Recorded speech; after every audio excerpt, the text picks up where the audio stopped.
Our program today has touched on some of the fundamental development needs of Egypt and how entrepreneurship can address those needs.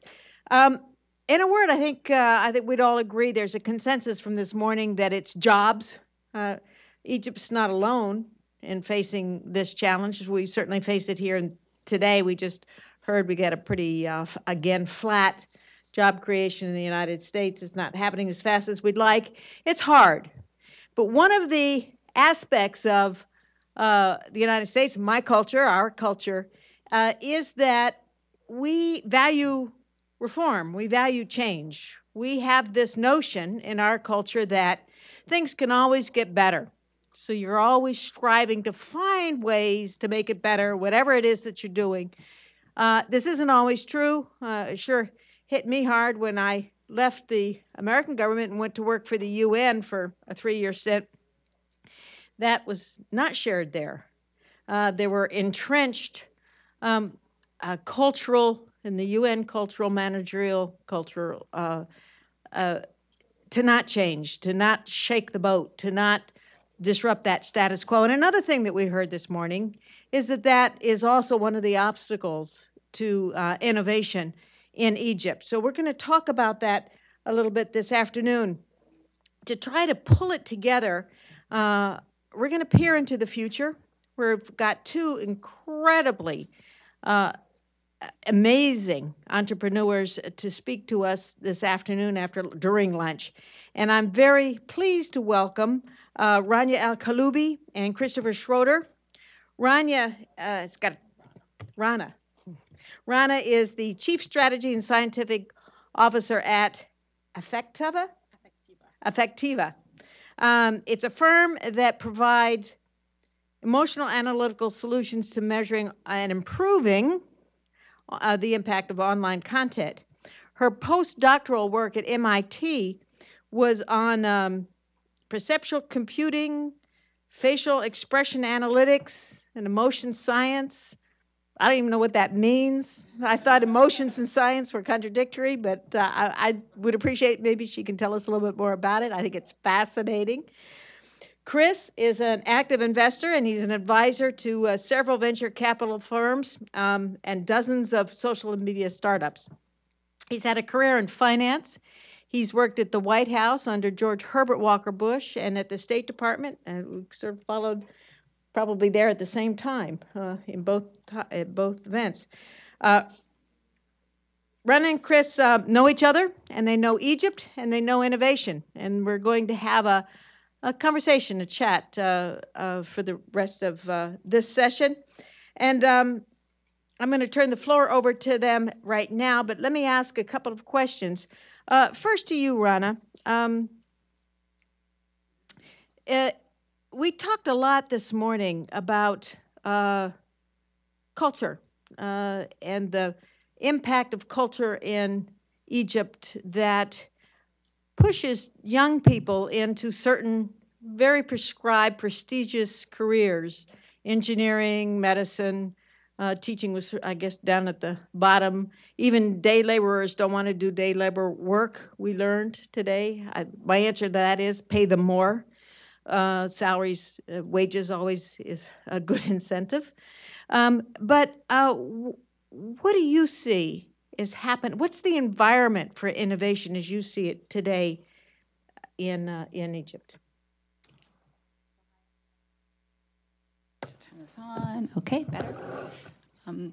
Yeah, so as Wendy said, so I'm an Egyptian. I grew up in the Middle East, moved to England for my PhD work at Cambridge University, and then moved to MIT about 10 years ago now. Did a lot of research there before spinning out a company. So I kind of straddled the academic world and the business world. And really, when I graduated, I was an AUCN as well. I know a couple of people here went to AUC as undergrads.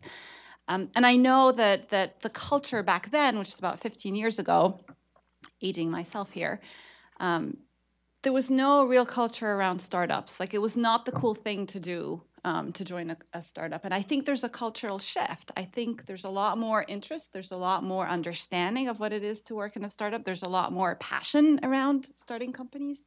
And I think that paired with progress in general around the entire ecosystem. So there's a lot more understanding of what entrepreneurship is. There's a lot more talent. There's a lot more investors, both angel and venture capitalists. There's more accelerator programs. There's organizations like RISE Egypt, as well as Tecate, which I co-chair, and many others that are supporting and playing different pieces, filling different pieces of this puzzle of entrepreneurship in the region, and in Egypt in particular. So it's exciting times, I think.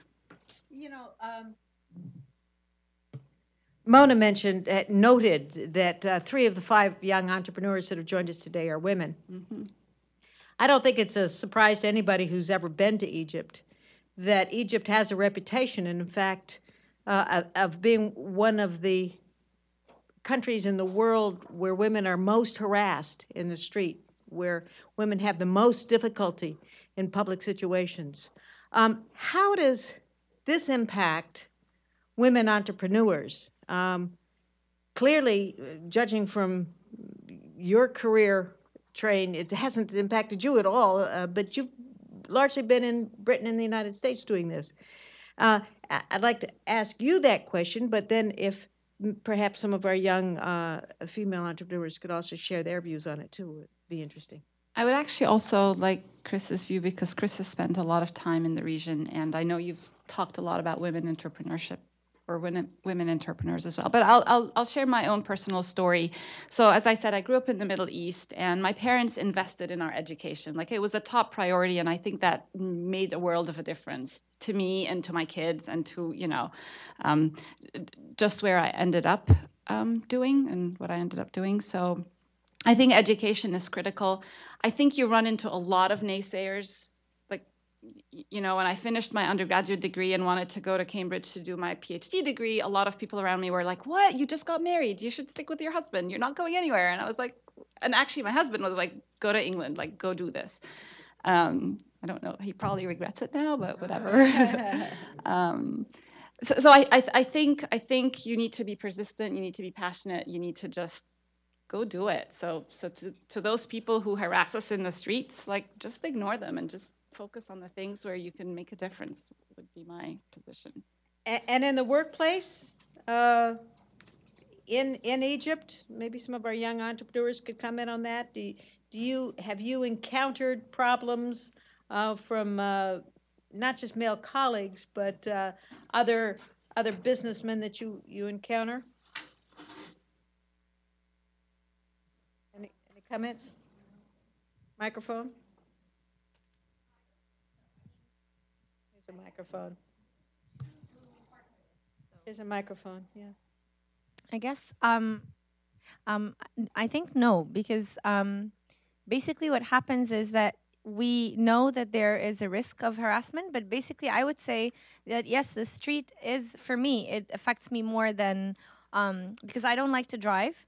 So I get along a lot in the streets, and yes, that is the thing that bothers me a lot. But I love United States, of course. The only thing that I love that I can walk on the street without anyone looking at me. Mm-hmm.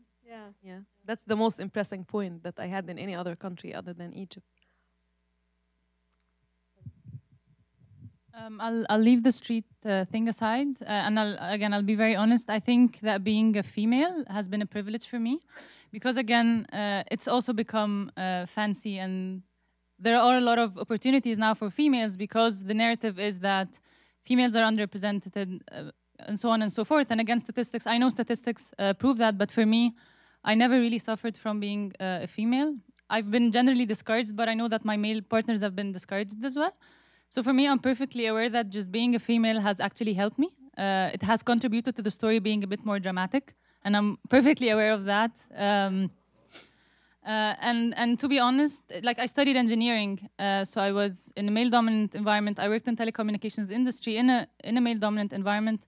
It didn't really matter. Now we operate in a very low-income neighborhood that is famous for selling drugs, and again, it didn't matter. And you go into these communities and you actually see the people who are suffering, and you see the women who are actually going through much, much more challenges than just not being able to walk on the street. So the woman who has to raise the kids, who has to work, who has to sometimes even educate herself.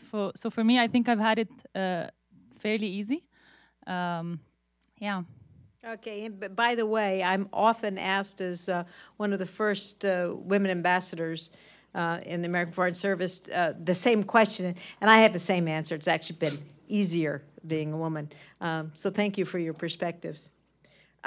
Chris, about a year ago, you wrote that the regulatory structures in Egypt have made it more difficult for innovation, particularly in telecommunications or communications, where most people now communicate with their handheld devices and through the web. Can you comment on that? What's it look like today? We had some comments this morning on it, but has it gotten any better? There's been a lot of talk from politicians and the current government about trying to promote investment and focusing as a first priority on the economy. Is it just talk, or is it actually getting better? So first of all, Wendy, I just want to thank you and Mona for doing this. I can tell you that today in Washington, D.C., there may be 10 think tanks that are talking about the Middle East, and 9 of them are talking about ISIS, and 1 is talking about hopeful, unbelievable women doing amazing things, and it's you guys doing it. And I think it's just awesome.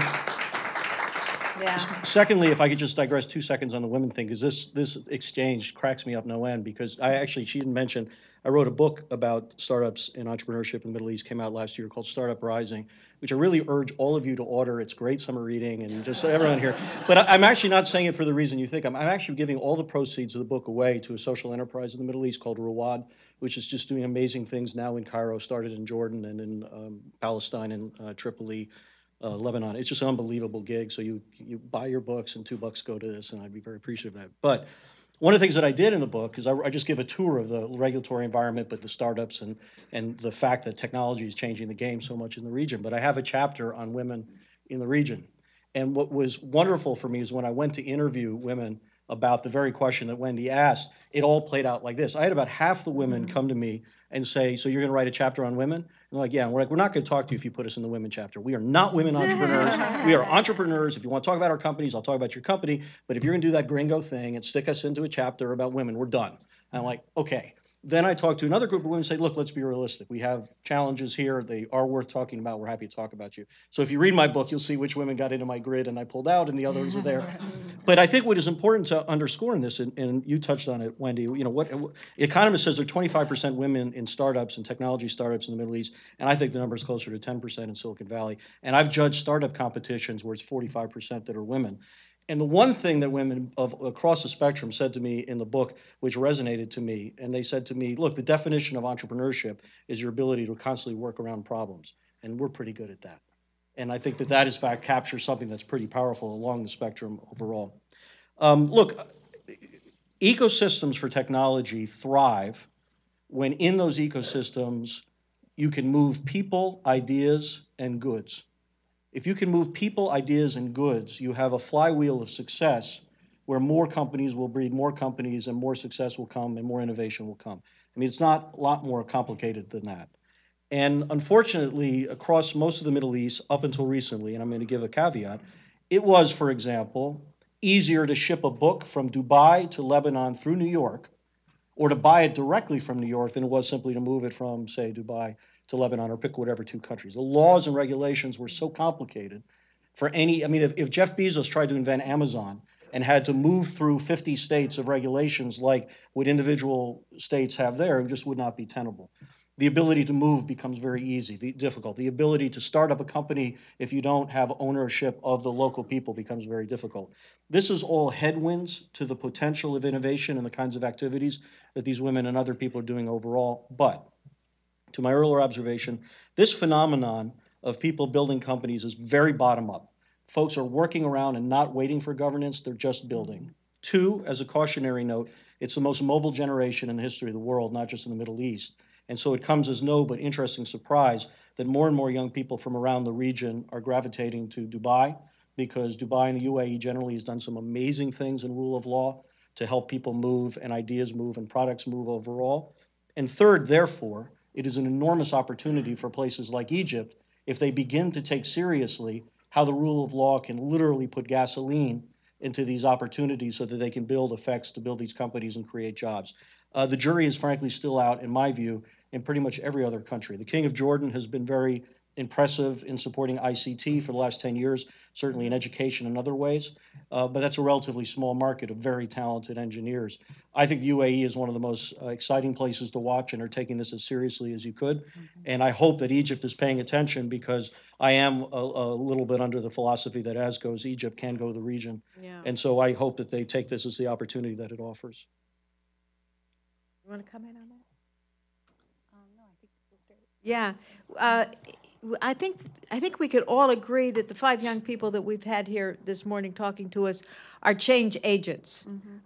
Several of them, and I think all of them would agree that a measure of their success is because they haven't worked with the government. They're working outside the government. They're just doing their thing. I heard those words said this morning several times.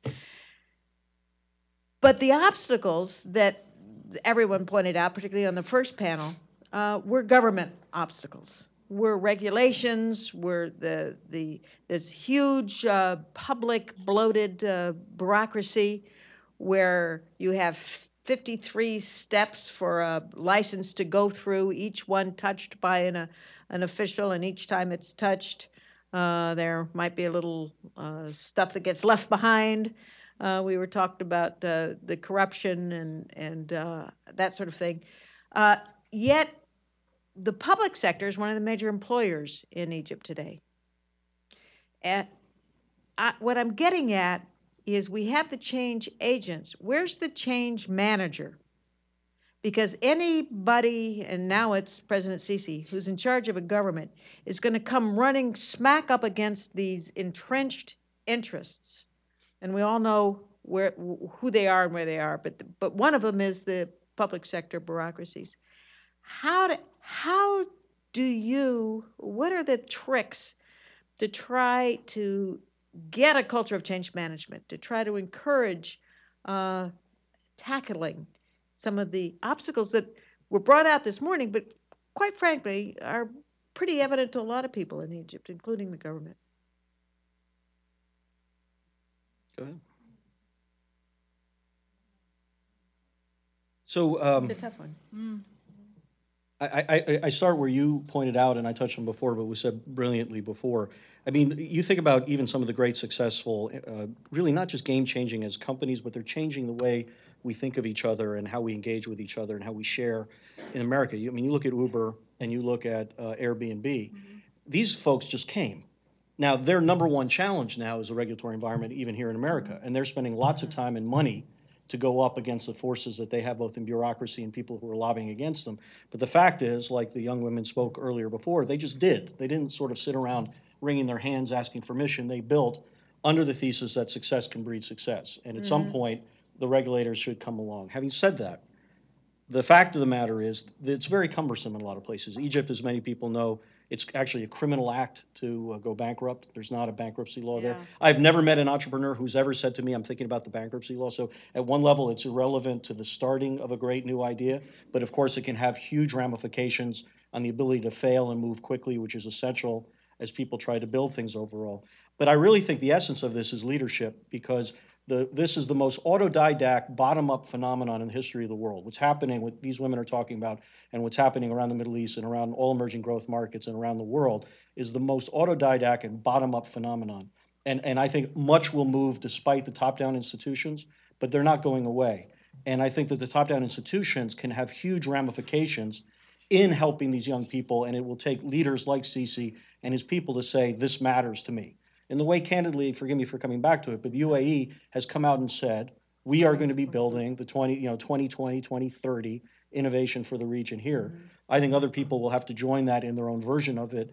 Otherwise, talent will move. Well, and you notice that the UAE is making a huge investment in Egypt itself. Exactly. A huge investment, and particularly in the economy, which is what the leader, President Sisi, has said is his first priority. But we also heard this morning that foreign investment and business climate and business growth can be very much depressed by uncertainty. And uncertainty in Egypt today, let's be frank, is security. You know, if you own a KFC franchise, you certainly know that. So that seems to be where leadership is putting its attention, maybe in the name of trying to develop economy, but it's putting its attention on security. Is that counterproductive?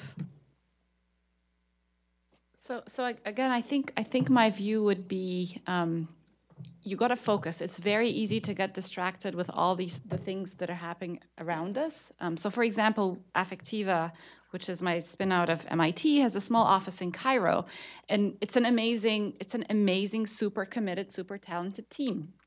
And a group of them are highly educated engineers or software engineers that we've recruited out of the top universities, but we've also hired underprivileged women who we saw an opportunity to train them to do some work for us in a very kind of cost-effective way for a US company. And I think I always get that question from our board, like, are you sure we can have an office in Cairo? Like, we watch the news and it's really scary. Yes, it is really scary, but guess what? People have to live, they just have to go about their daily lives. And I think at some point you just have to shut down or shut off all these distractions and just focus on getting stuff done. So that's my philosophy. Otherwise, it gets really depressing, I think.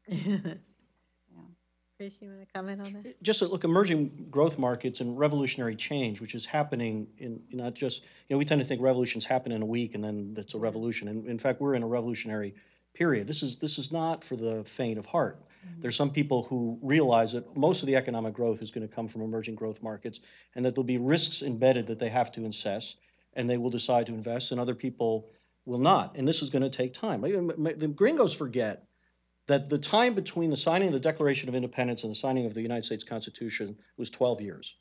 And they forget that, in fact, the Constitution wasn't ratified till 2.5 years after that. And these things take time.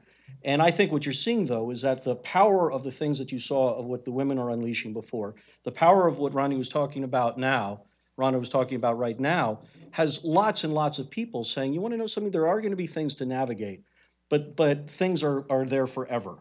And we are just going to have to figure out to be a part of this forever and not run in and out because there are going to be challenges. Because look at, who would have thought America would come to the precipice 5 years ago? The world's not a fun and easy place. So I think at the end of the day, much, much more people there are two things I would leave you with on that. More and more people are saying we have to engage in the world on the world's terms in a reciprocal sense and not a me sense. And the second thing, which I think the smart Americans anyways are paying attention to, if we don't, others will.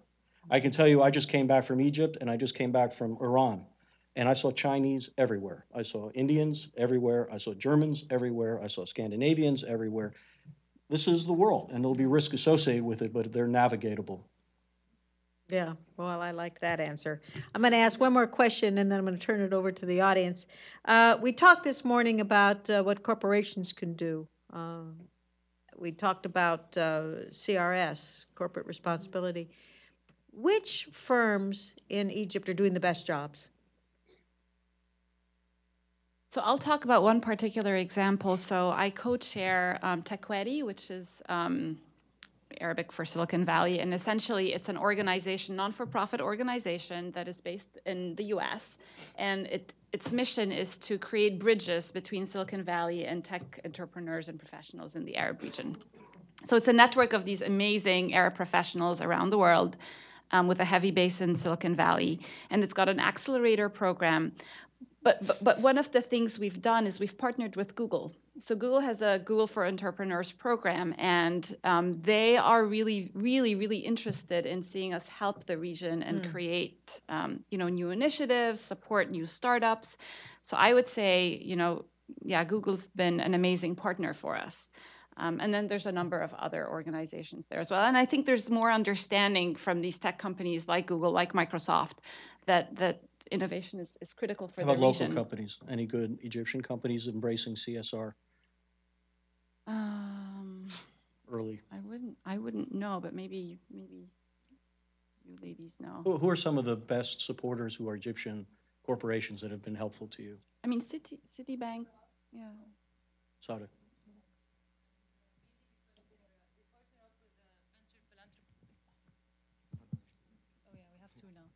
So it's SODIC, and they work in infrastructure. And one of the things that we found very interesting is that they partner up with a venture philanthropy organization called Al-Fanar. And Al-Fanar has a very rigorous selection process for its grantees. And they focus on education and women. So what SODIC does is that it kind of works together with Al-Fanar on Al-Fanar's grantees. So SODIC sees the people who kind of make it through the pipeline. We go through maybe a year worth of process for selection. And then eventually, once you get Al-Fanar's buy-in, then you automatically get SODIC's buy-in. And then they work with you. So they're kind of really interested in what you have to do. They're very focused in the projects they select. So they know what impact means. They're not just about the numbers. And we kind of have a lot of back and forth, even phone call advice with them to get their insights. So yeah, they're ones of the very interesting ones. We've seen also Mansour Foundation. We're still not actively working with them, but again, we've interacted with them. We've made it through their process. Other than that, Ned, do you see any? I mean, the Suarez folks obviously have done some, but anything that you've seen? Suarez folks, yeah. Sorry. You know, they haven't run into any of late.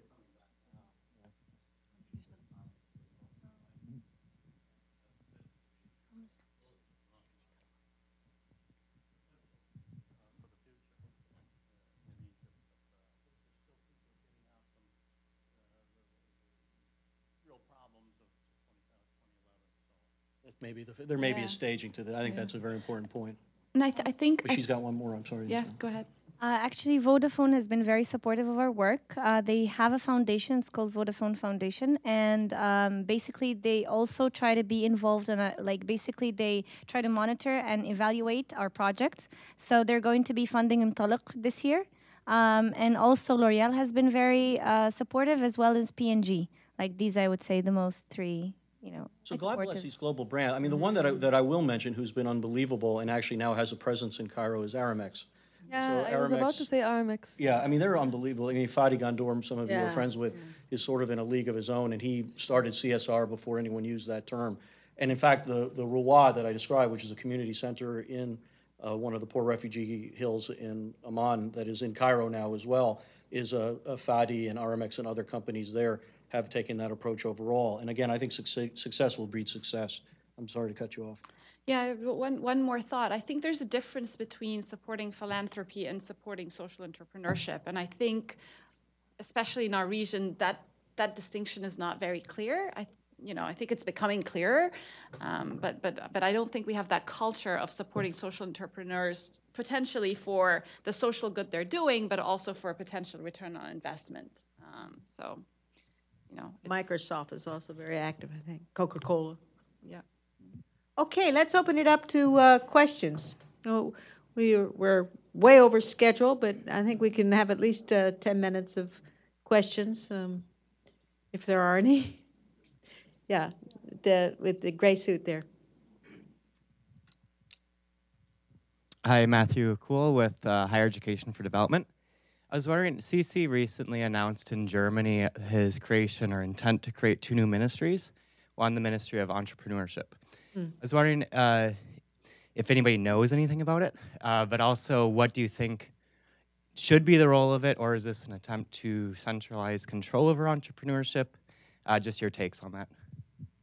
So I don't know a whole bunch about it, except that I think there is a genuine interest to make it easier for startups to operate, like to start and operate in Egypt in particular. And I think he's involving the younger generation and trying to set the guidelines on how this can happen. So I know a number of people who are involved in conversations with him, but I don't know the specifics.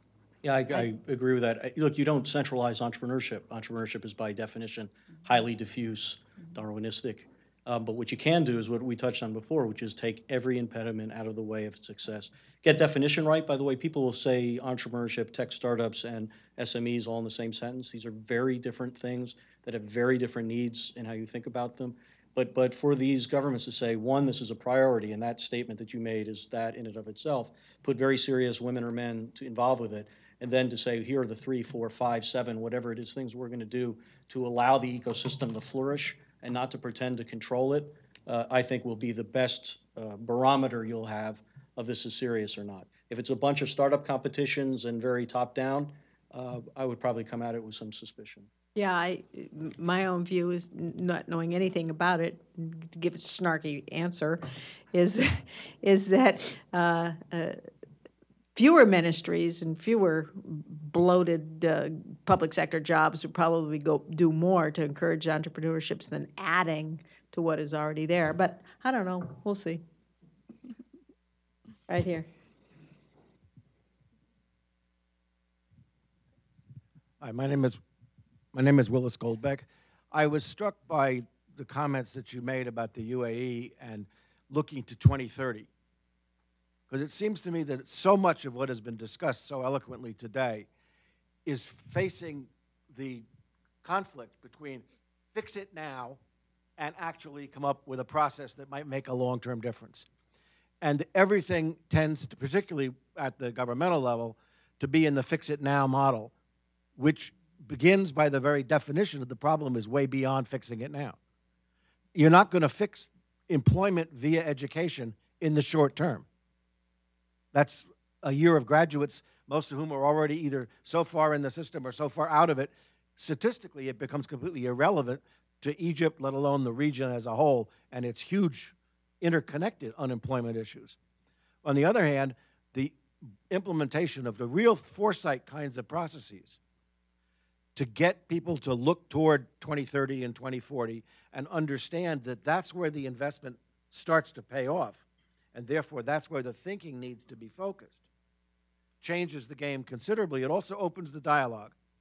So that a number of you have spoken very well about how it's so hard to get people on the different sides of the equation to collaborate. Well, you can't get them to collaborate if it's about next month or even next year. But if it's about how can they find common ground over 20 years, it's a completely different conversation. And they're good examples of that. That's just not an off the top of the head comment.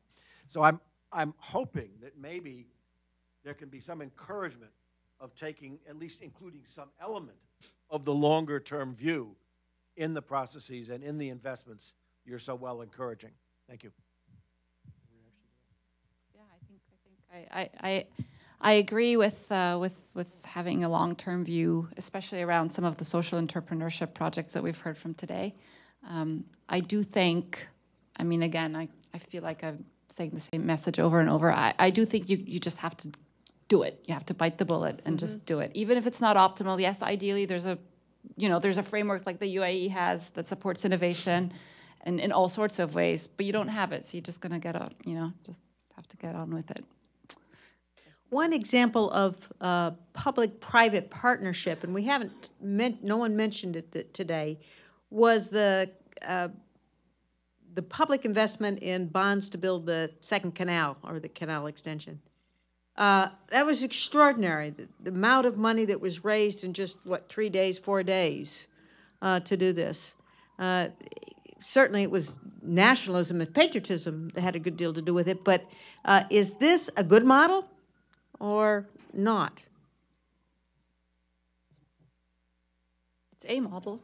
There are massive infrastructure things that I suppose lend themselves in the end to top-down institutions because, I think that most problems that face in the short term, like I don't think it's all one or the other. I think politicians and governance tends to gravitate to the immediate for obviously political reasons, but I think you can do both. I think that software and access to it does amazing things right now in the fast. But when you're talking about things like fixing a canal, when you're talking about literally having the infrastructure so people can have access to broadband, whatever, there is going to be a huge role for top-down institutions. And I think that the definition of leadership is the ability to articulate, here's what we're going to be doing, building for a future, the ramifications we get, here's what we're supporting that's happening right now, that we can help right now, and just drill those themes very simply if you have them. I think that's how you kind of marry things very powerful, by which, there's no question the economic ramifications of what they're doing with the canal could be enormous if, in fact, it gets executed correctly. Well, time will tell. Well, we'll find out by August. Yep. It's supposed to be finished. Yep. We'll see that too. Other questions? Yes. Tecate mission. because we're basically, by the end of this trip, we'll be in San Francisco, having a couple of meetings with Google, YouTube, and Khan Academy. So do you have any plans for EdTech and for bridging this with Egypt and the Silicon Valley organizations? Do you have any plans for this particular area? For what? Bridging, connecting EdTech. Yeah, definitely. So we actually have a number of initiatives that I'd be happy to talk about in more detail. But just in general, Tecate as an organization, we do want to encourage more and more people like you to join the organization, right? And actually, Mona and I had a conversation about this. So I was at Google a couple of weeks ago, and I was having lunch with a group of Egyptian Googlers, and I mentioned Tecate, and they were like, "Are you competitors of RISE Egypt?"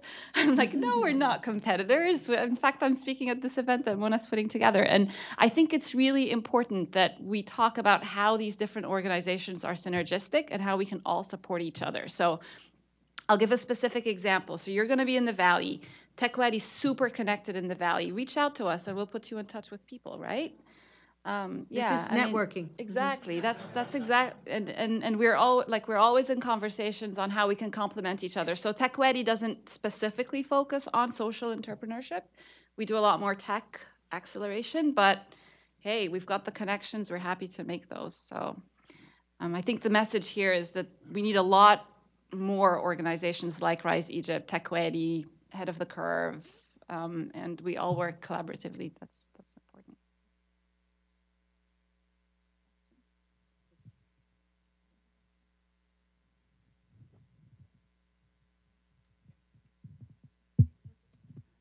Okay, I have two questions. The first one is a bit of a strategy. So I'm not a strategist, but I know that I believe in what they say, that if everything important, then nothing is. And I've seen that throughout maybe the 30 years that I was here, that Egypt always comes up with strategies with 14 different pillars to work on or 100 pillars to work on. And even when it comes to education, we always speak about accessibility and quality, and eventually we either do none or we do the easier one, which is accessibility. That's why now we have 95% accessibility, which is basically giving people access to a building and not really to education. So in terms of that, do you believe that if we continue as a country to think with this paradigm, do you think any kind of long-term change is going to happen versus just taking one bet and saying for the next 10 years, this is what we're going to do? So this is my first question. The second question is basically about the base of the pyramid. And I think that Egypt is very complex, and the situation in Egypt is very complex. And I don't know how much we think about context when it comes to finding solutions to Egypt. And I think that the base of the pyramid is generally marginalized, and they're not really put into the equation when thinking about solutions. So again, if we continue thinking about what has become to some extent our majority, do you think that real change is going to happen in Egypt, or what's your comment? So both your points are dead right. What's your answer? You're on the ground. What do you think to both those? Because you've described a scene. Everyone I've talked to about education in Egypt is exactly what you've said, and you're on the ground doing the real work. What do you think, and how do you analyze it yourself? I wouldn't be asking the question if I. No, but I want to know what you think. I want to know your lens. I think your lens is much more valuable to this audience than ours is, to be candid with you. What do you think about those two things? As a change agent. Okay, my very humble personal opinion first is that I don't think strategy works this way, and even when I participated in thinking about or setting the strategy for national education, and I was really observing, we cannot just sit there and say, okay, we have 4% schools that are accredited, and in 10 years we want them to be 100%. Yeah, everybody wants that, but you cannot just do everything and then keep putting all these like targets and KPIs and say we need to work on everything and we need to make everything happen. And just fail to execute, because this is, in my mind, if even looking at education, the strategy for education in the 1990s and now is more or less the same on paper, but when it comes to the ground, it's only getting worse. And I think that to a great extent, we lack vision. We lack someone coming in and saying, you know what, in 10 years, 20 years, 30 years, even 60 years, this is where we're going to be, this is the bet we're going to take, and for the next, 10 years, this is what we're going to be focusing on. And I think this has worked in other parts of the world, like South Korea, for instance. And I don't think this is something I'm personally seeing. And this gives me more motivation to just continue doing the work, because I know that nothing, well, I don't know, but nothing great is going to happen otherwise. On education, public education in Egypt is higher than Southeast Asia. And the results, when you compare them by any metric that you come back to, are completely binary the way you suggest. You guys touched on in your panel rote learning. That has nothing to do with the 21st century is rote learning. I'll give you another statistic, which is interesting to think about. In Cairo alone, over $3.5 billion is spent on supplemental education. What does that tell you? That tells you the education system blows, and it tells you the rich are taking care of their own, which is why my answer is sort of twofold. One is that there is a top-down element of leadership that is required. In the meantime, all my bet and hope is at the people sitting at this table now. Because one of the things that you're unleashing is not only very powerful in what you're doing in its methodology. Technology will allow you to leverage things, I think, in very powerful ways. But thirdly, I think governments act when success breeds success. And I think one thing these governments understand is that if this stuff doesn't get taken care of in some way, or at least there's evidence of movement here, their heads could end up on a spike, or something else can go that's very possible. And so it's an irony, because a lot of leaders that I've met with in the region, they look at the internet and technology and initiatives like this with nervousness, right? They look at it, this is going to make people protest in the street. The irony is what you're doing and the technology that is available scales quickly enough to solve the very problems that could put people in the street. And I've seen many government officials, candidly my age and older, who see the first and don't see the second, but I'm seeing something change, somewhat generationally and also by necessity. But I can't underscore enough the role of your leadership there and the scalability that will come with technology. A young man mentioned NAFHAM before. Let me just here's a stat for you. NAFHAM got launched, I don't know, what, a year ago, 9 months ago, I don't know, 15 months ago, whatever it is. NAFHAM got launched as kind of a Khan Academy of Arabic. And within that 1 year period, there are now 20,000 basic education videos. I'm sure some of them are from you guys. 20,000 videos uploaded in math and basic reading and writing skills. I just learned today, over 30 million of those lectures have been watched in Cairo. 30 million. Which, by the way, at some point when there's ubiquitous access to these, even at the bottom of the pyramid is going to start seeing things. And so that's where all of my hope is. And it doesn't mean that in absence of leadership and focus, and yet I've read the studies, which, by the way, analyze the problems very well, but have done absolutely nothing to address them. I'm hoping that the shift of power, the necessity, and the example you folks are showing means the next 5 years may not be like the last 5 years, but we're going to have to see. Terrific. Question? We have one more. Yeah.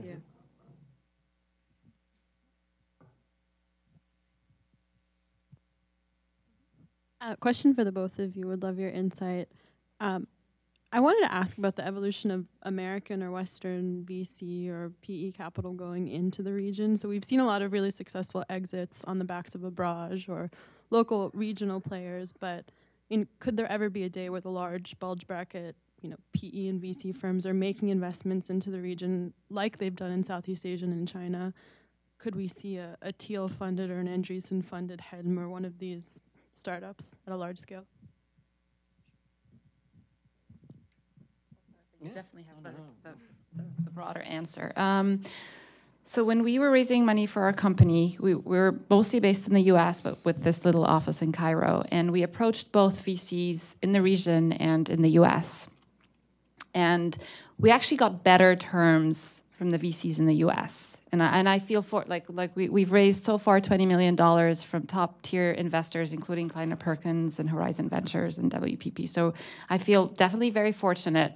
But I think that would not have happened if we did not have the US presence, unfortunately, today. And so one of the things that I think as a community we need to appreciate is that even though the ecosystem is evolving and there's more VCs on the ground in the region, I don't think we are on the radar of US VCs yet. And I think that is, I think we should all work to change that for sure. For example, one thing that Tecate is doing is we're trying to put together an Arab pavilion at TechCrunch's Disrupt conference in San Francisco in the fall. And there's always a Southeast Asian pavilion, awesome one. There's always an Israeli pavilion, awesome one. There's never been an Arab pavilion. Why not? Why not get these amazing startups we have here and other examples, put them in San Francisco and just mentor them leading up to that event, because that's important. So I think it'll take a while. but we're not there yet. That's my view. I don't know if you have a different No, I view. couldn't. First of all, anything I can do to help on that, please let Okay, me know, because okay. I think that's a I'll brilliant take you up idea on and that. it's right. Yeah. Because there is an education element of it, and it goes back in some respects the way I started this conversation. If I walk around Silicon Valley, I can tell you that when I say Middle East, they say ISIS. They don't necessarily say what you just said, but that is changing. I can tell you in the last year, I've had more serious people at the highest levels of Twitter, Facebook, Andreessen Horowitz, and Mark wrote the foreword of my book. Reid Hoffman wrote a blurb of my book. They know that in the next 5 to 7 years, there's going to be 70 or 80% of humanity walking around with a supercomputer in their pocket, and this is going to change the dynamics. How to engage in it, how to think about it versus other emerging markets, how to think about it versus if you're one of those top 3 or 4 firms, you really get to regularly see the best of Silicon Valley. And as an investor in those funds, frankly, I'd like them to focus on that because that's a good thing. But that's a staging and timing thing because success breeds success. I can assure you when Yema Sepeki, which is the Seamless of Turkey, just got bought by Rocket for almost $700 million, my phone started to ring. People wanted to know what was going on in Istanbul that maybe they haven't been putting on. Souk.com, which is effectively the Alibaba of the Arab world right now. Bloomberg has reported, it's not confirmed yet, but Bloomberg just reported, got a valuation of venture capital, global venture capital, by the way, at over $1 billion. People will start saying, you know, and they'll start seeing, all of a sudden I'll say to people in Silicon Valley, do you know that more people flew through Dubai airport last year than Heathrow? And people say, huh.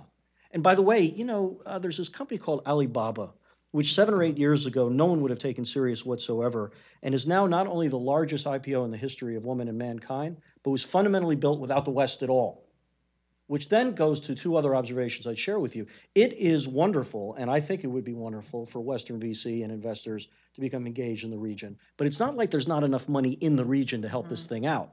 I mean, I'll never forget when a Saudi prince invested $300 million in Twitter. Twitter lit up like a firecracker of folks like this saying, where's like 10 million for us, maybe? And so I think some of it is about what the West will think about. I think a lot of it is about the region getting the courage to invest in it more. And the last observation I would say is that there's a real sort of barbell of capital right now in emerging markets generally, but particularly here. You get more and more very early money, and you have a Barrage, and you have Tiger Capital, and you have General Atlantic, who's investing $50, $100, $200 million at a time. But for this ecosystem to thrive, you have to go from raising $100,000 to maybe $1 million. Then you need 3 or 5 or 10. There's an enormous gap for that money that will actually get the flywheel that you're talking about. And guess what? Funds in the West and funds in the region are beginning to be raised to think about that in new ways. And so I suspect it's going to be a timing issue. But the world's a competitive place. And when smart investors say, I can invest in Brazil or I can invest in Cairo, they may say both, or they may say neither, or they may say one or the other. And at the end of the day, success breeds success. Great. I'm going to end the session today with by picking up on a recurring theme, and that is that raising awareness is very important. Just heard it now. And thank you, Chris, for acknowledging that that is one of the aims and intents of the Middle East Institute, is to raise awareness about the positive things that are happening specifically in Egypt, but also in the Middle East. So I'd just like to encourage you to go to our website. We have a constant stream of content, web content, which it's not emotional. Well, some of it is. Some of it is quite emotional. Yeah. But take a look at it. We had over 1 million page views last year. We're on track for far exceeding that this year.